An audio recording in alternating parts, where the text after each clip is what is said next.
Have you ever opened up a dense technical manual, something like the official Red Hat guide for LVM, and just wish someone would break it down for you in plain English? Well, that's exactly what we're going to do today. We're going to demystify logical volume management and turn it into a guide you can actually use. Let's dive in. You know, if you've ever managed a server, you've probably felt this pain. You meticulously plan out your partitions, you carve up your disk, and then, a month later, everything changes. You're out of space on one partition, and trying to resize it feels like major surgery on a live system. That inflexibility? That's the exact problem the Logical Volume Manager, or LVM, was created to solve. So what's the big deal here? Well, with traditional partitions, you're pretty much locked in. They're static, they're stuck on one physical disk. LVM, on the other hand, puts this amazing, flexible layer right on top of your hardware. It lets you pool storage from a bunch of different disks and then create volumes you can resize or even move from one disk to another, all while your system is up and running. It completely changes the game. Okay, so here's our game plan. First, we'll talk about why we even need this stuff. Then we'll get into the core building blocks of LVM. After that, we'll explore some of its most powerful features, cover the day-to-day commands you'll actually use, and finally, we'll peek under the hood to see how it all really works. All right, let's start at the beginning. Why do we even need something better than the partitions we've been using for decades? So how does LVM actually solve this problem? It all comes down to a really clear three-layer system that takes your raw hard drives and turns them into something way more flexible. Okay, let's walk through this. It all starts with your physical hardware, your hard drives, SSDs, whatever you've got. First, you run pv_create to turn them into physical volumes, or PVs. This is you basically telling LVM, hey, this disk is yours now, do what you want with it.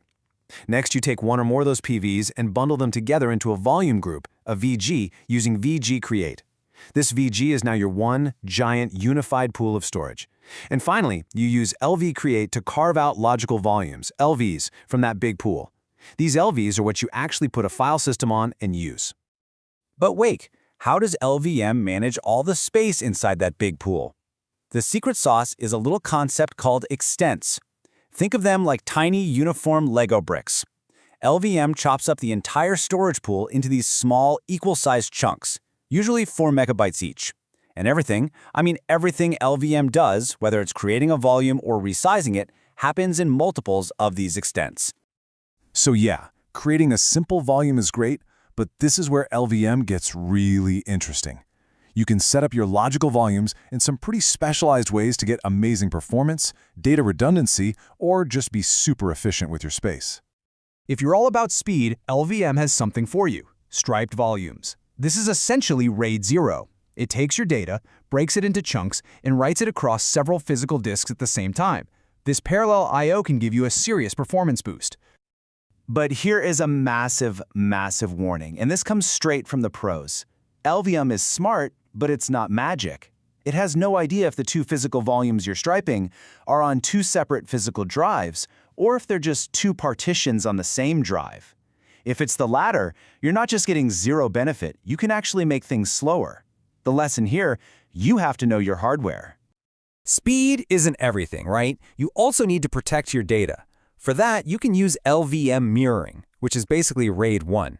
It keeps an exact copy of your data on a separate physical disk. And if you need more advanced options that balance performance and safety, LVM has built-in support for RAID levels 4, 5, 6, and 10 too. Now, this brings us to a super important catch if you're working in a big enterprise setup. The built-in LVM RAID in RHEL 7 is not cluster aware. What does that mean? It means you can't have one of these RAID volumes active on multiple servers in your cluster at the same time. It's a one node at a time situation, and that's critical to know when you're designing your systems. Okay, now for one of my favorite LVM features, because it feels a bit like magic: thin provisioning. This is a super clever way to promise more storage to your systems than you physically have right now. You create a thin pool with your actual storage, but then you create logical volumes that only dip into that pool when data is really written to them. Let's make this real. Imagine you set up a thin pool with 100 gigabytes of actual physical disk space. This is what you really have.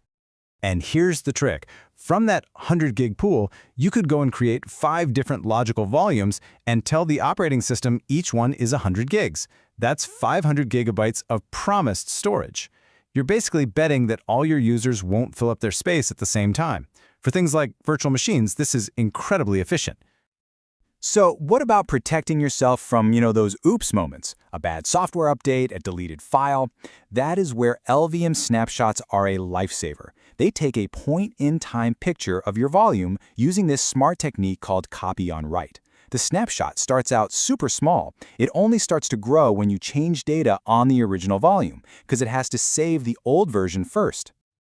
Okay, everybody, listen up.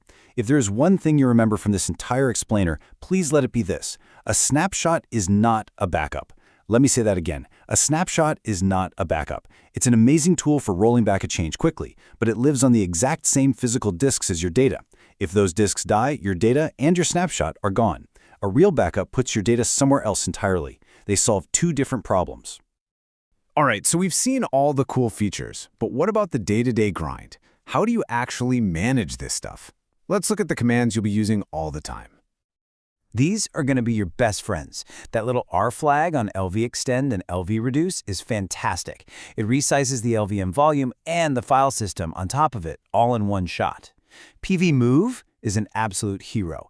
It lets you completely empty out a physical disk, moving all its data to other disks in the pool without any downtime. It's perfect for replacing a dying drive. And of course, PVS, VGS, and LVS. You're going to be typing those constantly just to see what's going on.